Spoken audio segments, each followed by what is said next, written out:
Muy buenas noches, bienvenidos a Primer Círculo. Como usted sabe, el país está viviendo un proceso inédito, en el sentido estricto de la palabra, algo nuevo que no habíamos vivido, que es la formación de una coalición de gobierno, el posible triunfo del Frente Amplio por México, integrado por 3 partidos políticos, PAN, PRI y PRD. En este programa hemos tenido a representantes de los otros partidos y hoy tenemos a un personaje que seguramente usted ubicará de inmediato. Una persona que, hay que decirlo, es un jurista serio, es una persona que dio muchos años clases de Derecho, que llevaba a sus alumnos al sistema médico forense, y muchos de ellos no lo olvidan, que se dedicó fue servidor público en la Procuraduría, Subprocuraduría, una larga trayectoria, y que ahora fue uno de los candidatos o de los aspirantes a la coordinación de este Frente Amplio por México. Me refiero a Miguel Ángel Mancera. Miguel Ángel, muy buenas noches, qué gusto tenerte aquí con nosotros. Estar con ustedes, Federico, Carlos, muchas gracias por la invitación. Al contrario, qué bueno que viniste. ¿Por qué no empezamos tratando de explicar, porque es un tema que además se va como construyendo un poco en la marcha, qué sigue para el Frente? ¿Dónde estamos ahorita? Mira, y la idea aquí de unidad, de hacer esta suma, no es una suma nada más como se dice por ahí, es que ya se juntaron otra vez el PRI, el PAN, el PRD, como siempre. No, porque en esta ocasión, al menos lo que nos animó, lo que a mí me animó a participar, es el hecho de que se quiere lograr para un futuro constituir un primer gobierno de coalición. Y el gobierno de coalición, la característica que tiene es que no es un gobierno que hable en singular, sino habla en plural, porque las agendas de la sociedad civil, los temas de la sociedad civil forman parte de su programa de gobierno. Entonces, lo que sigue en este momento es que el Frente, que es una figura jurídico-política que te permite hablar de temas sociales o de temas propios de los partidos políticos sin que sea electoral, va a tener una candidata, un candidato, yo veo que va a ser una candidata, y esa persona estará representando pues toda esta idea, toda esta suma de fuerzas, sociedad civil, partidos, de la línea de trabajo para llegar a un gobierno de coalición. Lo que sigue es ahora que se decida pronto. Yo creo que el hecho, digamos, de que hayas tenido esta experiencia como jefe de gobierno, ahora como legislador, senador de la República, pues integrante del PRD, es muy atractivo porque es un cuadro diferente a los que estamos viendo del otro lado. Y qué bueno que exista digamos, esta diversidad. ¿Te ves te ves colaborando con la coalición? Mira, ¿y cómo te ves? No sé qué siga en la planeación de quienes están comandando esta tarea de construcción del Frente. Yo lo que creo es que se tiene que dar el paso para diseñar 2 documentos fundamentales que son los que rigen los gobiernos de coalición. Uno es el convenio y otro es el programa. El convenio es el documento en donde las fuerzas políticas se distribuyen agenda. Que quede muy claro, no es repartir cargos. No es decir, tú vas a ser secretario, tú vas a ser director, tú vas a ser... No. Es agenda. ¿Agenda de quién? De la ciudadanía. A ver, tú te vas a hacer cargo de medio ambiente, tú te vas a hacer cargo de desarrollo económico, tú te vas a hacer cargo de desarrollo social. Y te vas a hacer de forma incluyente. Y te vas a hacer con los diputados, con los senadores, con toda tu fuerza. Y con la sociedad. Y con la sociedad civil que ya incluyó sus temas. Entonces, si la sociedad civil te está pidiendo una presa en tal estado, ese tema lo tienes que desarrollar. No quien llegue a la titularidad después dice, oye, no, esto bórralo. Porque a mí me gusta una presa acá. Yo quiero hacerlo aquí. No, esto ya no se puede. ¿Y por qué ya no se puede? Porque cuando llegas al ejercicio del poder, se tiene que presentar al Senado de la República. Y el Senado lo tiene que aprobar por mayoría. Entonces, una vez que está así, ese documento forma parte de los quehaceres del Senado en la supervisión. ¿Cómo vamos? Pues vamos viendo si el gobierno está cumpliendo lo que me vino a decir a mí aquí. ¿Y ese convenio cuándo tiene que estar listo? El convenio tendría que estar listo, obviamente, para cuando vengan todas las inscripciones, que será ya en el periodo electoral. Pero lo importante sería irlo diseñando. Claro. Porque no solo diseñas el convenio, diseñas el programa. Y en el programa está mucho de lo que decían ahora ustedes. La sociedad civil, porque a la sociedad civil le dices, participa, participa. ¿Cómo va a participar si no quieren estar en un partido, si no quieren estar en la fuerza tal? Pero sí con las ideas. Oye, yo creo que debiéramos de tener este desarrollo en energías limpias. Pues hagámoslo agenda. Y esa va a ser tu agenda y apóyanos para que esa sea tu agenda. ¿Tú en qué temas te ves? A mí me gusta la construcción del gobierno de coalición. Yo el libro que tengo de gobierno de coalición, que ahora va a la segunda edición, es precisamente ese diseño. ¿Cómo es que se diseña? Porque además hay una figura que en México hasta hoy no ha funcionado, que se llama jefe o jefa de gabinete. El jefe o jefa de gabinete tiene que ser de una fuerza distinta a la que ganó la presidencia. Y esa persona es como un pivote entre legislativo y ejecutivo. Es una especie de vicepresidencia, pero muy al diseño que se planteó en el año 2000, entre otros por Porfirio Muñoz Ledo, ¿no? Ahora, es alguien que es nombrado por el presidente. Es alguien que es nombrado desde el convenio quién va a tener esa agenda. ¿Ahí ya queda definido? No, pero vamos a pensar, en esa agenda dices, la segunda fuerza política es quien va a designar al jefe o jefa de gabinete. ¿Y si al presidente no le gusta esa persona designada? No puede objetar.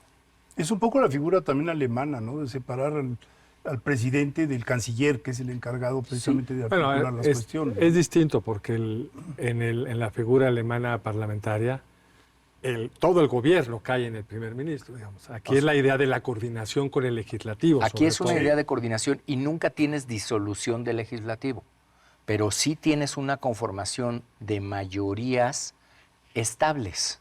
Y entonces, como un buen amigo refiere, el gobierno de coalición es para los que pierden, no pierdan todo, y para que los que ganen no ganen todo. Dentro de la coalición ganadora. Dentro de todo el esquema, porque en un momento dado tú sumas a otras fuerzas políticas que participaron en esa contienda y que no traen nada.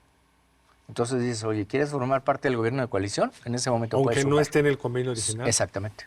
Y una de las ventajas de los gobiernos de coalición es que están más orillados a convocar a personas que tengan experiencia científica.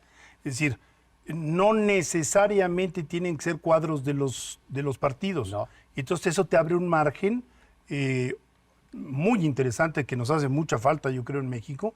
Los especialistas en educación colaboran y pueden ser parte del gobierno, o en ecología, o en lo que sea. Porque hemos tenido gobiernos muy ideológicos, ¿no? En el sentido de que, entonces todos tienen que ser de mi partido. Y eso yo creo que le ha hecho al país mucho daño. Yo creo que ahora el tiempo da la razón de que los consejos económicos sociales, cuando están bien estructurados, son fuentes de apoyo fundamental. ¿Por qué no nos lo explicas? Porque no necesariamente lo sabe, lo conocemos bien, digamos. Mira, en el ejercicio de gobierno, por ejemplo, nosotros en la Ciudad de México conformamos algo que le llamamos Consejo Económico Social.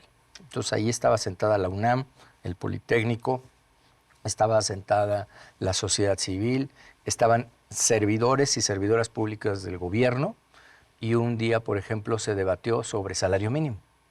De ese consejo resultó el tema de debemos impulsar el salario mínimo. Se consultó con el jefe de gobierno, el jefe de gobierno dijo, este es un tema político que nosotros queremos encabezar, y de ahí surgió todo el tema del salario mínimo, que hoy vino a cristalizar este gobierno, porque el gobierno anterior tuvo miedo y no escuchó lo que dijo ese consejo, que decía no va a generar inflación, te va a generar beneficios para aquí, para acá, para acá.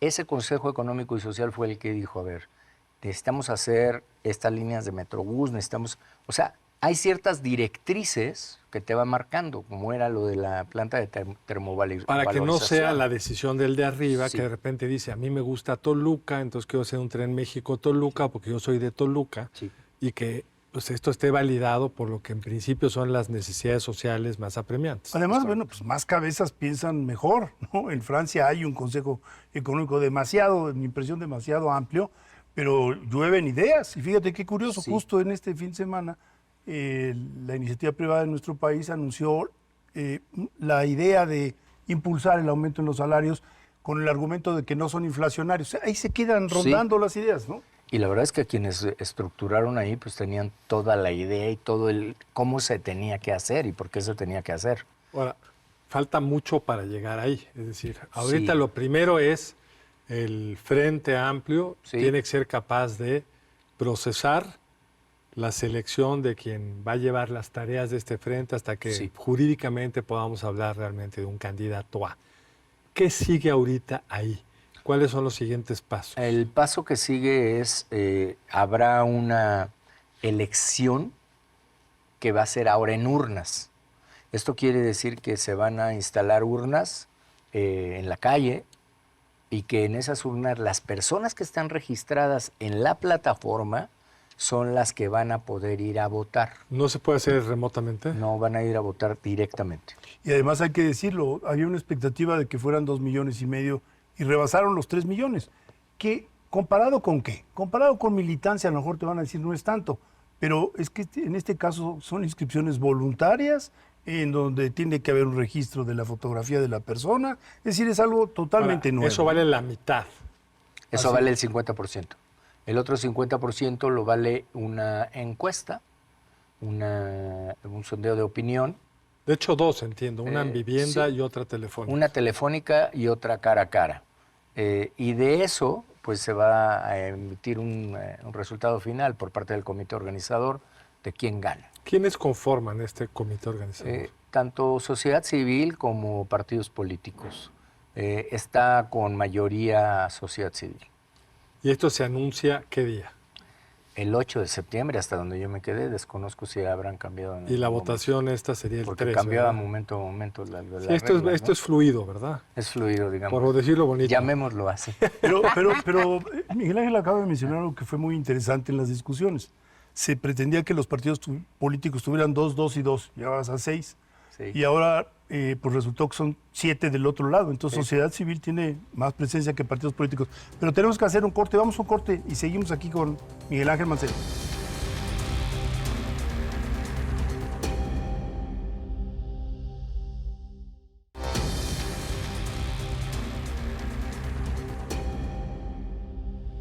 Estamos de regreso con Miguel Ángel Mancera, platicando sobre qué viene ahora para el Frente Amplio y tratar de entender como la parte procedimental. Hay una elección donde están registrados 3 millones. Sí. Pero ¿qué tan manipulable puede ser esto por los partidos políticos, incluido el propio Morena, que puede preferir a alguien más cómodo?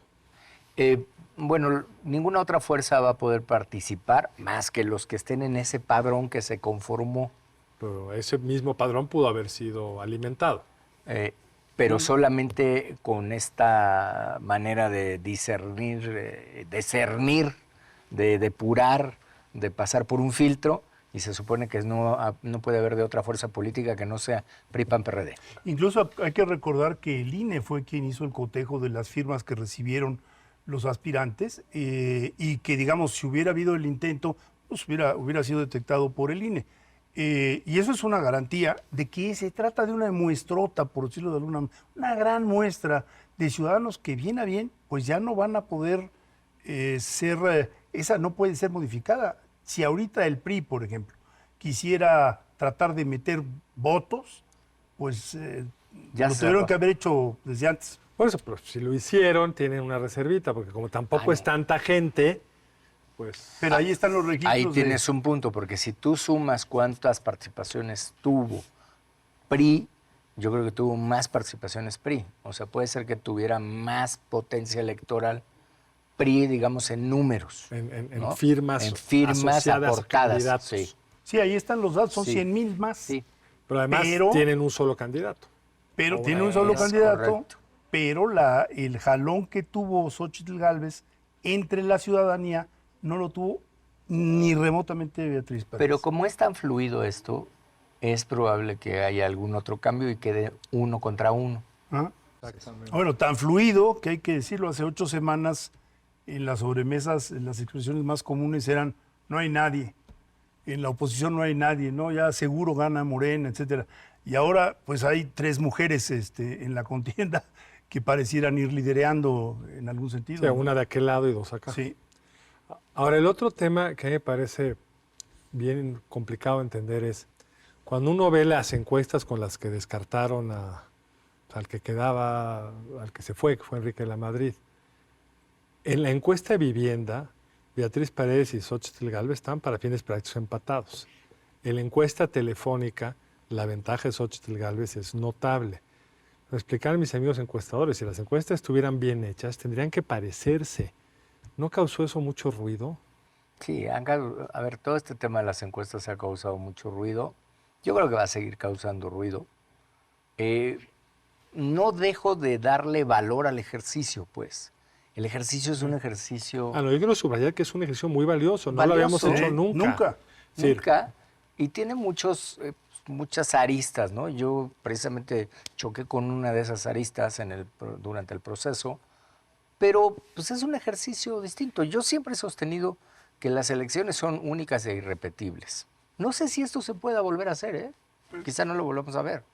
Pero hoy lo estamos viviendo y ojalá que salga de la mejor manera posible. Y viene de un vacío de nuestro marco legal. Viene de un vacío. Es decir, los argentinos tienen perfectamente definido cómo hacer esto. Hay una primaria obligatoria donde los electores están obligados a votar y no votar en Argentina tiene cierta sanción. Y los partidos tienen que poner candidatos, los candidatos tienen que estar en la boleta para el partido correspondiente y la ciudadanía decide. Y además hay que decirlo, hay muchos estudios que muestran el cansancio de la ciudadanía, o casi diría yo la antipatía de la ciudadanía hacia los partidos. Y la coalición suena algo novedoso, porque ya no es un solo sello, ¿no? Entonces ojalá y esto también convoque a los jóvenes. La narrativa ha sido interesante e intensa, ¿no? Porque en las últimas 6 semanas... Yo platico mucho en las universidades, es a lo que me he dedicado en los últimos meses, casi ya diría hasta yo, bailar, más de un tengo año. entendido. De repente también, o sea... Unos pasitos ahí. Y también y a boxear ahí también, y a ¿verdad? boxear otro ratito. Entonces, como que nos da tiempo de algunas cositas, entre ellas a ir a las universidades y decirles, a ver, chavos, levántenme la mano, ¿cuántos van a ser la primera vez que van a votar? Pues nosotros, profesor. ¿Sabes lo que es un gobierno de coalición? No, pues vamos a explicar. Y esto, porque lo van a escuchar, porque tú le haces la oferta y no saben de qué se trata. Entonces hay que estarlo explicando, no es algo tan sencillo. Para mí la forma más sencilla de explicar es que ahí vas a tener tu causa representada. Tú quieres que te representen, como joven quieres tener oportunidad de estudiar, oportunidades de tener trabajo, ahí debe estar. Debe estar planteado por escrito y tu gobierno obligarse a cumplir con eso. Es que la paradoja del gobierno de López Obrador, que habla en nombre del pueblo, es que pocas estructuras reales de participación hay. Desde que el gabinete juega un rol muy distinto al que jugaba tradicionalmente, es decir, no se toman las decisiones con una cierta colegialidad, hasta que Morena es un partido muy vertical, no tiene los mecanismos democráticos para tomar decisiones y finalmente que optaron por solo hacer una encuesta. Sí. Y yo quiero subrayar que las encuestas tienen un problema bien complicado, que es que las encuestas son al público abierto.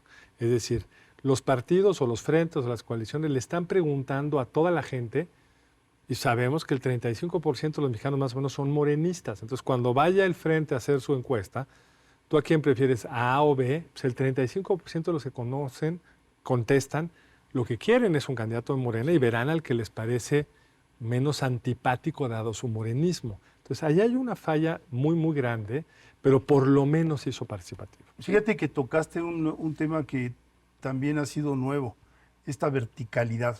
Y creo que se hace muy claro cuando analiza uno el consejo del CONACYT, ¿no? que venía funcionando. Seguramente había problemas, pero un consejo integrado por la UNAM, por el IPN, un colegio que venía proponiendo.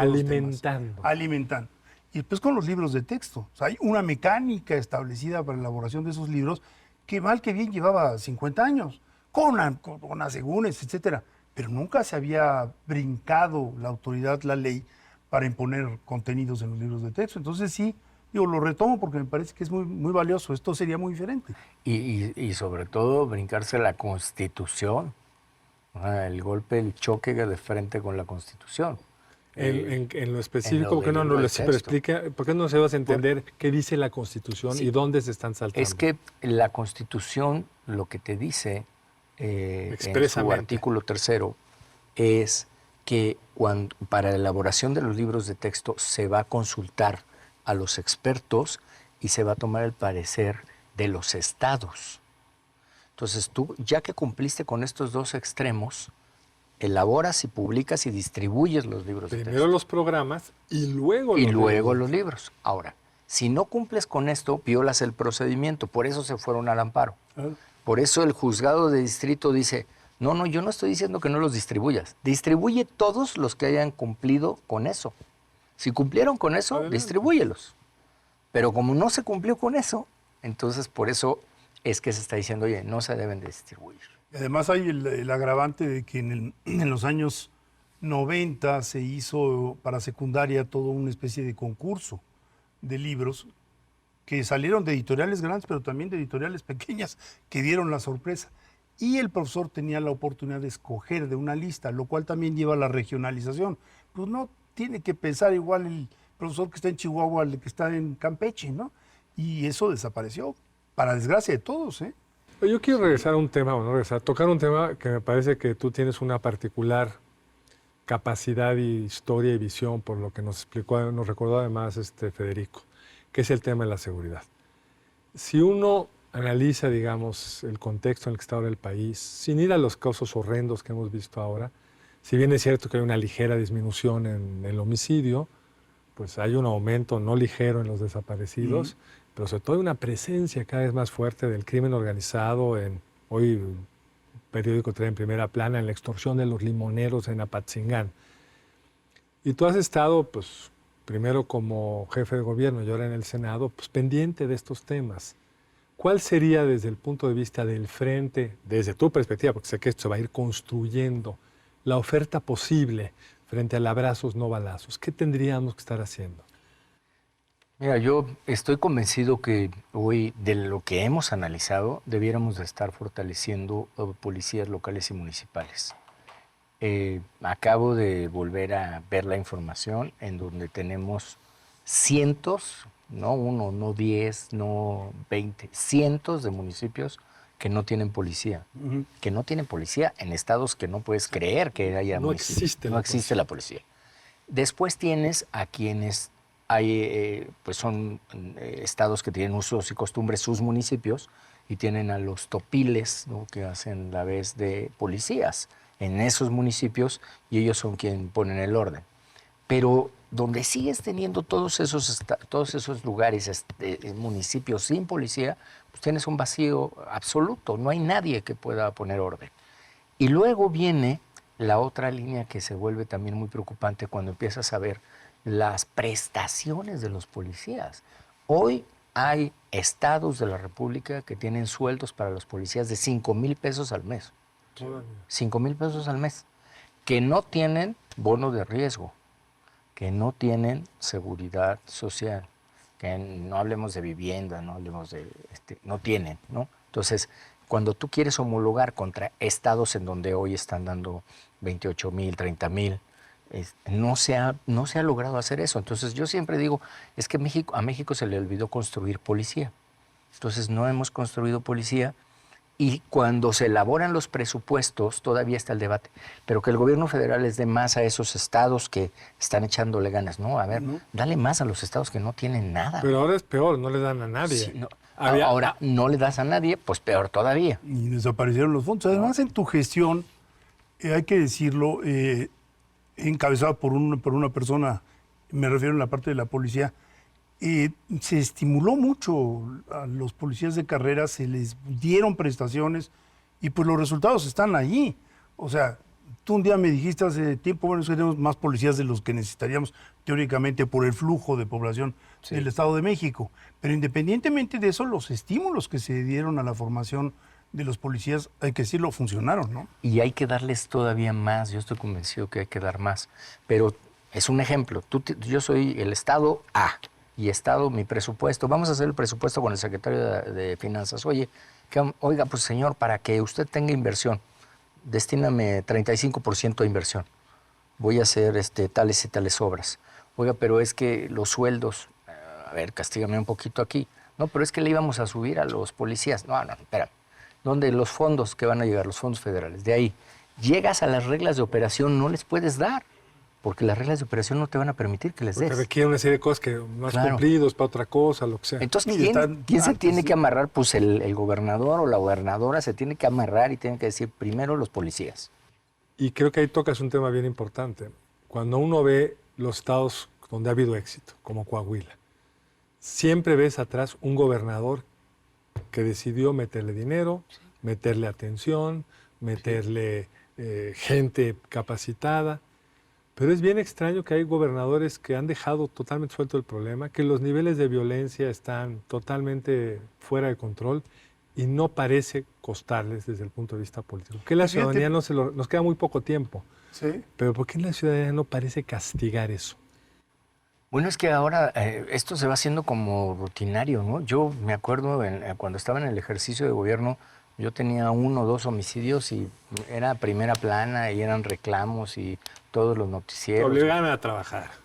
Pero desgraciadamente tienes razón, digamos. Yo tengo esa misma impresión, pero desgraciadamente el tiempo del programa se nos terminó. Entonces te quiero invitar a un compromiso. Que cuando haya acabado este proceso y ya estemos en la campaña propiamente, que regreses para que nos digas ahora qué sigue, en la siguiente etapa. Y ya con mucho más información de qué es. Cosas, muchachos, voy a estar inventariado aquí. Amenazo con volver. Muchas gracias, Miguel. Muchas gracias. Gracias, Carlos. Gracias, Federico. Miguel Ángel, mil gracias. Gracias. Muy buenas noches. Nos vemos la próxima aquí en Primer Círculo. Y a ustedes muchas gracias por acompañarnos. Nos vemos el lunes entrante aquí en Primer Círculo.